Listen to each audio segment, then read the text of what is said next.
You are tuned in to the Creative Frequency. Come with us as we explore the creative process with artists from all areas of the creative spectrum. The Creative Frequency starts now. Hi, it's Ken Tarbox. I'd like to welcome you back to the Creative Frequency, coming at you from Studio 20 in the Jones Building, located in downtown Findlay, Ohio.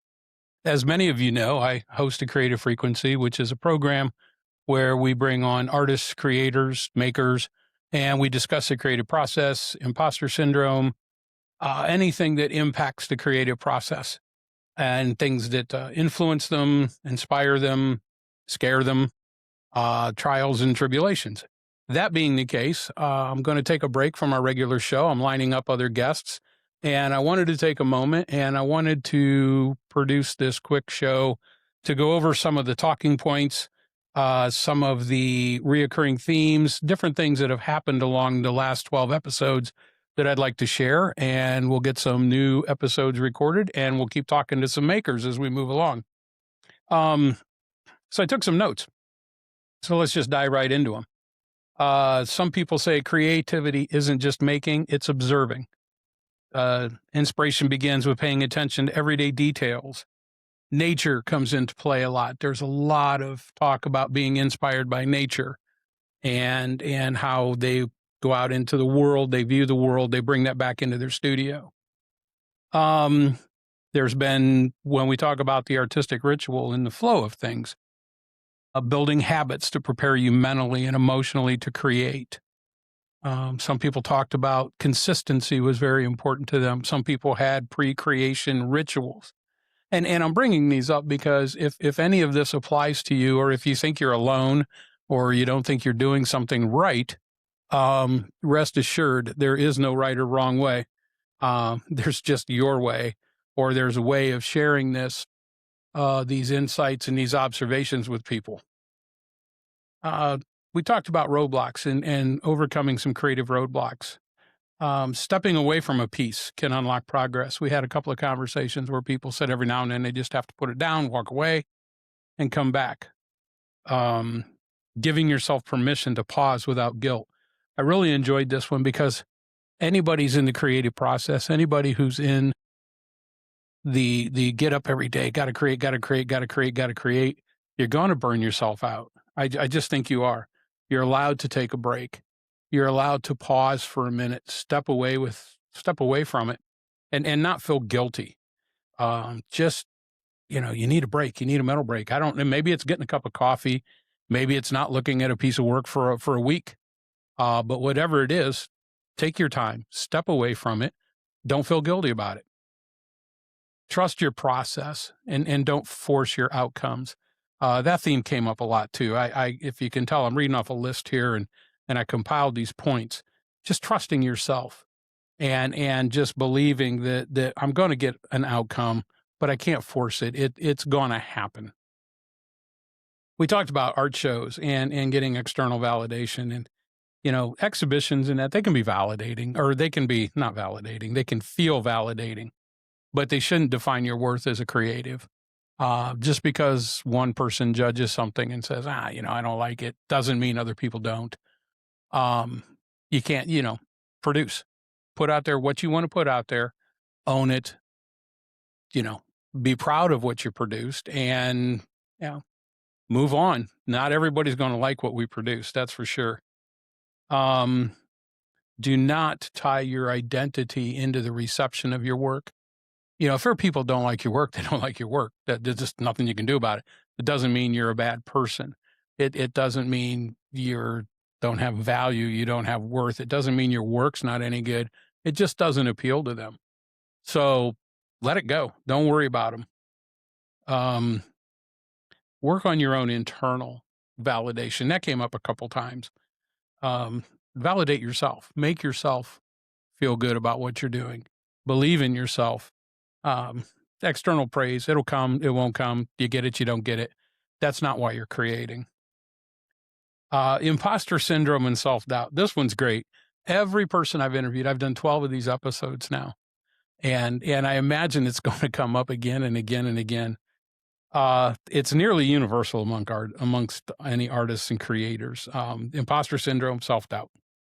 Um, they just, I can't believe I'm here. I don't think I'm good enough.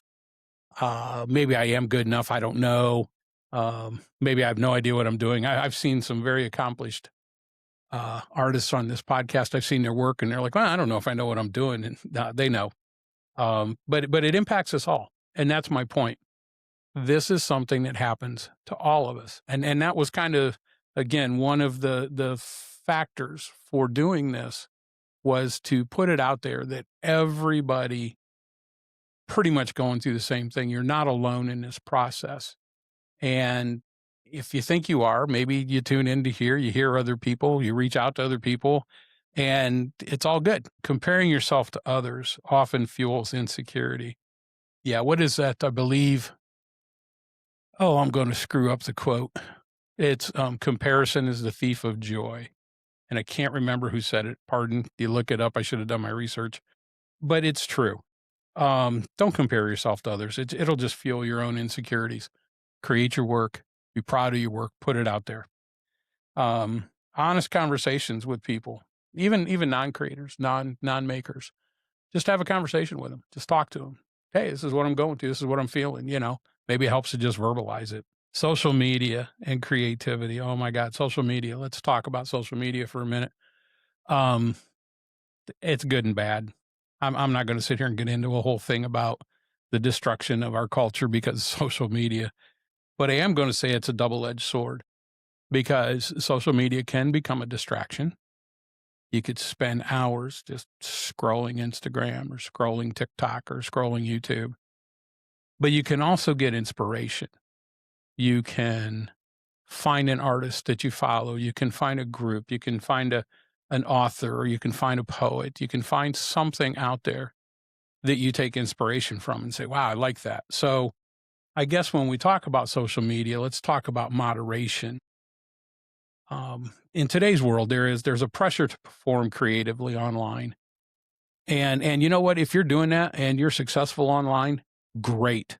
More power to you. But I still like the fact that art needs to be experienced, or I believe that art needs to be experienced firsthand. There's nothing like standing in a gallery or at a show or something in front of a piece and being able to look at it and take time to analyze it. And maybe it's the size of the piece. Maybe it's the frame it's in. Maybe it's the way the piece is presented, as opposed to one of these, having it on your screen and just mindlessly blowing through it. In a digital world, I think it's hard to protect our creative energy. I think the digital world can suck it out of us so fast and leave us just feeling empty because I'm not getting likes, I'm not getting hits, I'm not getting subscribers. And trust me, right now, to the 20 of you who have subscribed to my show, thank you. I have 20 subscribers. I'm nowhere near any large numbers or anything, but at least I have 20 people that have taken the time to come out and subscribe so that they can hear us talk. It's a conversation. If you're not subscribed, do me a favor. I'd appreciate it if you would. I'd appreciate it if you'd like it. And I appreciate comments and feedback. So, don't hesitate to put comments out there. We talked about creative dialogue, and sometimes people talk about talking through their processes. It strengthens their artistic growth. This is a common one, and another reason why I'm doing this, and I'm sitting up here in the Jones Building in downtown Findlay, Ohio, surrounded by artists. Creativity thrives in community. When you are surrounded by artists and you're surrounded by creatives, and I don't care what that creative is. I don't care if they're a poet, an author, a painter, a sculptor, a glass worker, whatever it is they're making, and T-shirts. Being around that creative mindset and that creative flow is a very positive place to be. Support one another. Again, it's community. Arts can be very lonely. I'm sitting in my studio right now. It's me. There's no production crew. There's nobody here. I'm in the back room of my studio, and it can be a lonely thing sitting here staring at a camera, and hopefully I'm staring at it right, talking into the ether. But when I get feedback and I have people tell me that they've listened to my show, and I'm like, thank you. I appreciate it because they are taking something from it. Um, some of the different people I've talked to, and I'm not gonna call them out by name, but we had a lot of statements here, and I think some of these, I'm just gonna give you some of them here. Making is an embodied physical experience. This was Kayla Kirk. I guess I will. Um, Potter, ceramicist, working with the hands, a very physical experience for them. Um, there's navigating expectations to make good art is a daily thing. Um, Protecting passion from burnout. Again, the same issues. I'm only calling these out because these are the same issues I think we all go through. Oh, let's see. You know, um, letting go is part of the artistic process as well. And this theme came up several times. The ability to create, maybe put it out there, and maybe it's not your best work. Maybe you don't finish it. Maybe you just walk away from it and say, I'm done, it's good, let it go and move on. That's all part of our process. That's all part of the process of creating. We learn through connection. That came up a lot too. We make connections. Again, constant themes. We're going back to community, a sense of having someone else out there to support us. A couple of more thoughts again, and a couple more things that kept coming up. Self-doubt is common. Community helps with that. Making for joy sustains longevity. Conversations about creativity strengthens artists. Uh, again, these are just themes that are shared across all these episodes, all these people I've talked to. It was interesting. One of my guests is an educator, and we talked about how education systems can unintentionally suppress creative thinking. And there's a great TED Talk out there, Sir Ken Robinson, and I think the TED Talk is probably about 14 years old. But if you go out and search on Ken Robinson and TED Talk, he spends about 14, 15 minutes talking about how we almost crush the creative spirit in our educational systems and what we can do to combat that. So I encourage you, if you get a chance, check out that TED Talk. Failure is not a setback. This, again, comes from an educator that was on. It's part of the creative process. It just is. We're going to have setbacks. Creative roadblocks, big one. Everybody has creative roadblocks. Not a person out there that hasn't had them. Their thought on this, and I guess I agree with this. I do agree with it. Require patience and perspective to get through it. Again, another common theme: surrounding yourself with creatives fuels growth. So we're picking up on this, right? Now, I did like this. It's never too late to rediscover your creative voice. If you've stepped away for whatever reason, life gets in the way for all of us. Your creative voice is still there. It just hasn't had a chance to speak. And give it a chance to speak. It's still there. Some other artists, some different things that came from then. A lot of people, not a lot, but a fair amount. Their artistic creation has helped them overcome personal adversity, be it addiction, be it anxiety issues or something. The ability to create gives them that outlet to work with that, to manage it, to recognize it, and to not let that part of their life dominate them. I think that was key. I really enjoyed the artist that shared that with us because it was a very personal, very heartfelt statement for that individual to make and revelation for him to come out and share that with everyone. This is a good one. Let's knowing when a piece is finished often requires just stepping away. It's done. It's done. And I don't know how many of you go back, you can tweak and tweak and tweak and tweak. The lighting's not quite right. That brush stroke could be over here. Maybe I could erase this. Maybe I could move that or bend this a little more. You have to know when it's done. You just do. And I don't know how we all reach that. Everyone I've talked to just seems to say, well, I just know it's done. So take that for what it's worth. Again, we talked about, imposter syndrome ongoing. Self-acceptance is essential. You're picking up on the themes, right? And by this point, we're maybe 15 minutes into this, they just repeat themselves. They just repeat themselves. And I can't stress enough how much support we need, how important community is, and how important creating is. I'm going to ask you an interesting question right here in the middle. And I want you to think about this for a second, because I heard this question posted the other day and I've been thinking about it. And I'm curious, if at all possible, I'd like some feedback. I need to take a drink of water here for a second. Thank you for indulging me. If no one saw your work, would you still create? That's it. I'm putting that out there. If nobody saw your work, would you still create? Think about that one. I have been. And maybe I'll give you an answer at the end. One of the people I interviewed, Marion, everyone has artistic potential, believes that. I believe that. I liked this one. Making bad art is necessary for growth. I'm a photographer. That's what I do. I'll take 500 images at a sporting event. I'll have 8 that are what I consider publishable. Every shot, you're not going to do it every time. You're not going to create a masterpiece every time. You're probably going to create more bad art than you do good art. And that's okay. That's okay.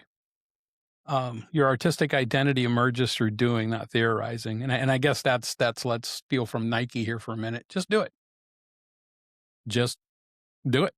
Get up, go out, draw, paint, walk, take a picture, sculpt, blow glass, work with clay. Just get up, just go do it. Carrie, I enjoyed when Carrie was on the show. She's a writer. Life events and travel shape our artistic voice. So again, our experiences, they come through. Creative processes differ. This was a big one. There is no single right way. And I'm sure that's a struggle for educators. I'm sure that's a struggle for students, is for some reason we feel we have to grade. There's a grade required. There's certain criteria that needs to be met. Maybe you're not doing it the right way. I don't think there is a right way. If some people are up every day at 6:00 in the morning and they plan their creative day, they're gonna write for X amount of hours, and they're gonna go get a cup of coffee. Then they're gonna review for X amount of hours, and then they're gonna edit, and then they're gonna write, and then they're gonna others. I do this. I'll get up some days and I'll go out and photograph, and other days I'm like, nah, not feeling it. That's okay. You don't have to. I don't think you have to do this every waking moment of your life. And if you do, great. And if that's the way you want to create, again, great. There is no right way to do this. Art can be a very therapeutic outlet and a healing practice. I agree with that. I loved this statement from Michaela. Creating out of spite can produce authentic work. And some of that came, I think, from, if I recall the conversation, her experiences at university with an instructor or two. And like, okay, fine, I'll show you. And hey, there's nothing wrong with that. Criticism can wound, and that's true. Nobody likes to be criticized. We don't want to hear about our faults. We don't want to hear how bad something is or what we didn't do wrong. But it can also motivate you. And I think that's the approach that we should take from criticism, is turn it into a motivation, not a stopper, because everybody's got an opinion and they're going to criticize. Photography is something that's near and dear to my heart. It's difficult. It's an oversaturated world now. Everybody's got a camera. Everybody. If you got a phone, you got a camera. And if you don't believe me, go out to Instagram. There's just continue photo. Most of them, and I'm sorry, and I'm sure I'm gonna piss somebody off here. Most of them are garbage. The selfies. Look at me. Look at this. Look, a million pics of I don't know what.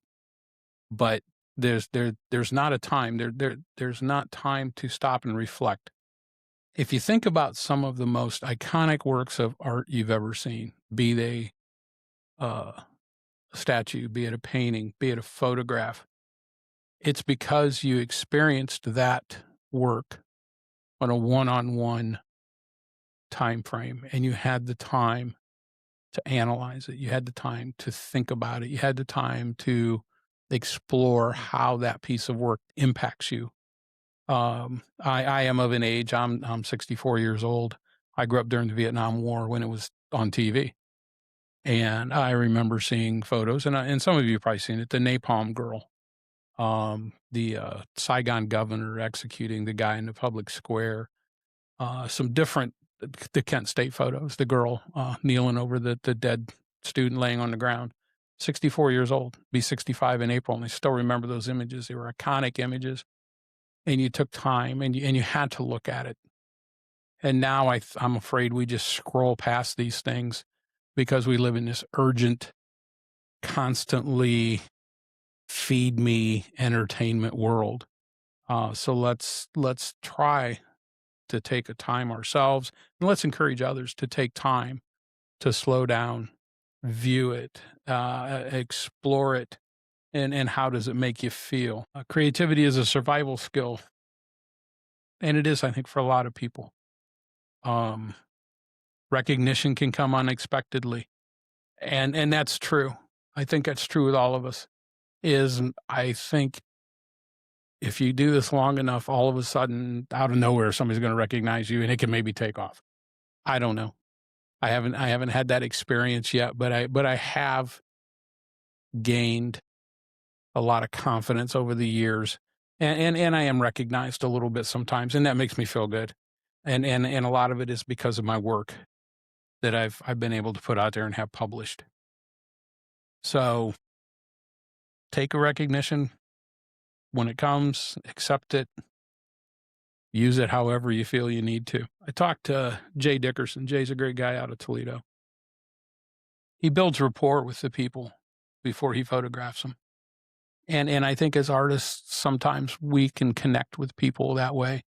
Maybe before we paint them, or we sculpt them, or we even just engage with them while they're looking at our work, is let's talk and let's build rapport with the people outside our community. Process is important. Accessibility to art matters. Originality requires persistence in a saturated field. And again, I think we're all there. Photography is a saturated field. I'm sure if you're a painter, you just feel that everybody's a painter. A writer, there's 5,000 writers. Everybody's writing online. Everybody can produce. Everybody can publish. So it's just persistence.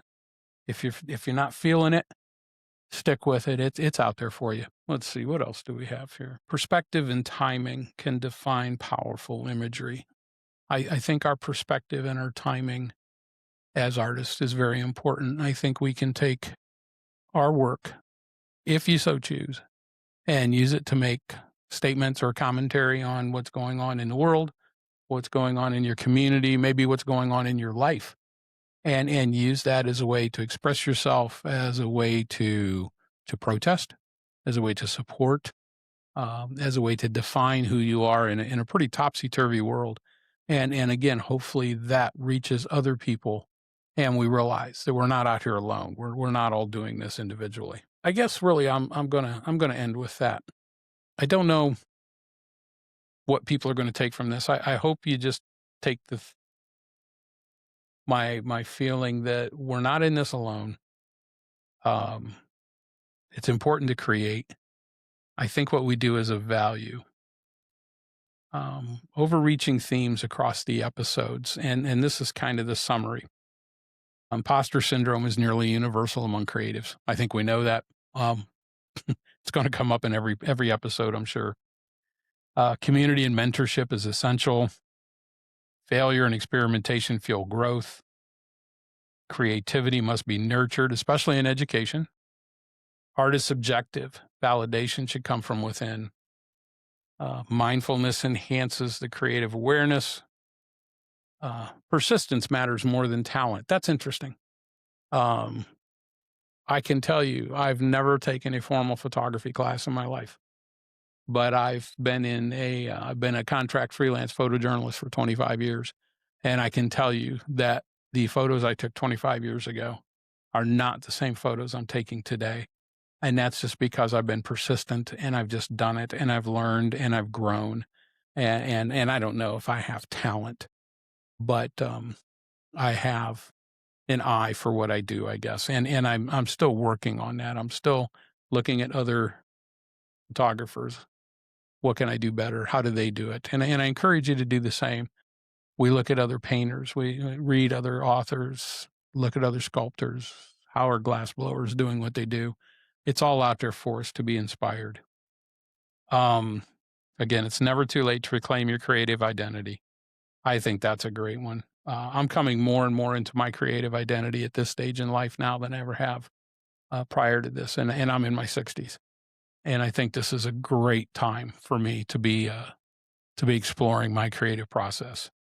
I want to leave you real quick. If you have a chance, there's a book by Rick Rubin. And if you're not familiar with Rick Rubin, he produced, he's a music producer, Red Hot Chili Peppers, Beastie Boys. I think he was with Run DMC. He's quite an influential individual in the music industry, but he wrote a book. And I'm reading the book. I'm halfway through it. It's called The Creative Act, A Way of Being. And it's by Rick Rubin. You get a chance, read it.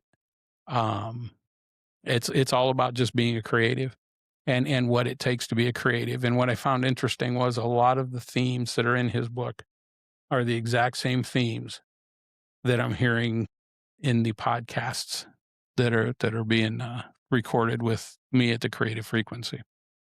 That being said, I'd like to thank you all again for your precious time. I'd like to thank you turning in for the Creative Frequency. Lining up more guests. We're going to keep talking to artists, and we're going to keep rolling with this. In the meantime, if you haven't picked up all the episodes, check them out. We're on YouTube, on Spotify, and Apple Podcasts. And again, like, subscribe, leave me a comment. I'd love to hear from you. So that being said, thank you again for your time. It's been a wonderful moment to talk with you. Thank you for tuning in to the Creative Frequency. You know what to do. Like, follow, and subscribe. Then join us again for the next episode of the Creative Frequency.